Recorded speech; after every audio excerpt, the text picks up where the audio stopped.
అందరికీ praise Lord. Welcome to today's వైనస్ programme.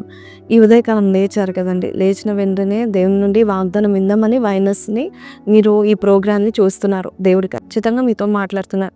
ఎంతమంది మరి పడిపోయిన వారు లేవలేని స్థితిలో ఉంటున్నారు. ఎవరు లేపేవారు లేరు.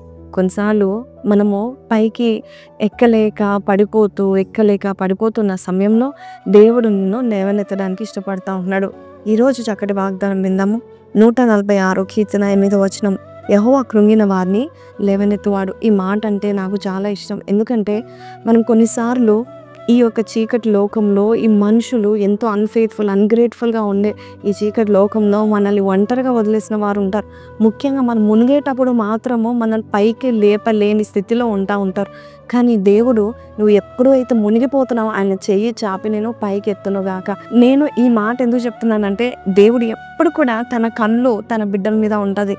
ఎక్కడ పడిపోతారో ఎక్కడ మునిగిపోతారో అంటూ మరి దేవుని యొక్క 1000 కళ్ళతో మరి చూస్తున్నట్టుగా దేవుడు మనల్ని చూస్తూ ఉంటాడు.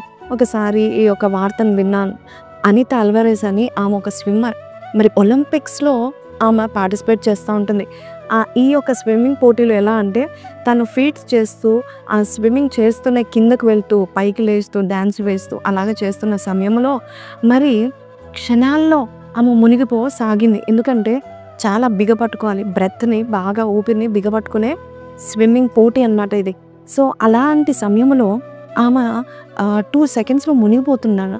2 క్షణాల్లోనే 2 సెకండ్స్లో తనని చూస్తున్న కోచ్ తన పసిగట్టి ఆ కోచ్ మాత్రము ఆమెను చూసిన వెంటనే పోటీ అని కూడా పట్టించుకోకుండా, అందరు చూస్తున్నారని కూడా పట్టించుకోకుండా వెంటనే స్విమ్మింగ్ పూల్లో దుంకేసి, చాలా లోతుగా ఉంటుందండి, వెంటనే స్విమ్మింగ్ పూల్లో దూకేసి ఆమెని పైకి బయటికి లాగిందండి. ఎంతోమంది సెక్యూరిటీ గార్డ్స్ ఉన్నా, రెస్క్యూ టీం ఉన్నా, ఈమె మాత్రము తన మీదనే దృష్టి ఉంచింది కాబట్టి కోచ్ కదండి, మరి 1000 కళ్ళతో ఆమె యొక్క మూమెంట్స్ని చూస్తూ ఉంటుంది.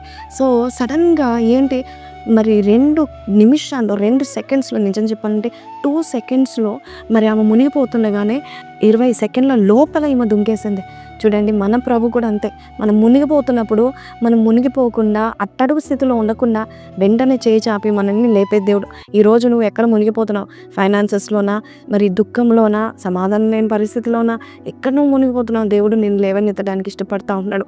ఈరోజు ఈ మాటలు వింటున్న నీ జీవితాన్ని దేవుడు లేవనెత్తి అందరూ చూసేంత పైకి, శిఖరం పైకి నిలబెట్టవచ్చు. ఈ వాగ్దానం కనుక మీతో మాట్లాడితే నాతో కలిసి ప్రార్థన ఏకీభవించండి. పరిశుద్ధ మహోన్నతుడగు తండ్రి, మమ్మల్ని లేవనెత్తే దేవుడుగా ఉన్నావు, మా చేతిని పట్టుకొని లేపే దేవుడుగా ఉన్నావు, నీకు వందనాలు. అంతేకాదు నాయన ప్రభ తండ్రి, ఎవరైతే కృంగిపోయారో అయ్యా, దిగజారిపోయే స్థితిలో ఉన్నారు, అట్టడుగు స్థితిలో ఉన్నారు, వారిని లేవనెత్తుతున్నందుకు నీకు వందనాలు. ఈ రోజు నాయన ప్రభ ఎక్కడ ఏ విషయంలో అయితే అయ్యా అట్టడుగు స్థితికి వెళ్ళిపోయి మునిగిపోతున్నారు, కుటుంబ సమస్యలోన, ఆర్థిక విషయంలోన నాయన, అయ్యా అనారోగ్య సమస్యల్లో మునిగిపోతున్నారు నాయన, నీవే లేవనెత్తుతావని చెప్పిన వాగ్దానం నెరవేర్చమని యేసు పరిశుద్ధ నామములో అడిగి వేడుకొంచున్నాం తండ్రి, ఆమెన్. సో ప్రైజ్ లార్డ్ అండి, విన్నాం కదండి వాగ్దానము. God will lift you up. ఈ యొక్క వాగ్దానం ద్వారా దేవుడు మీతో మాట్లాడితే కింద కమెంట్లో God will lift me up higher అని పెట్టండి.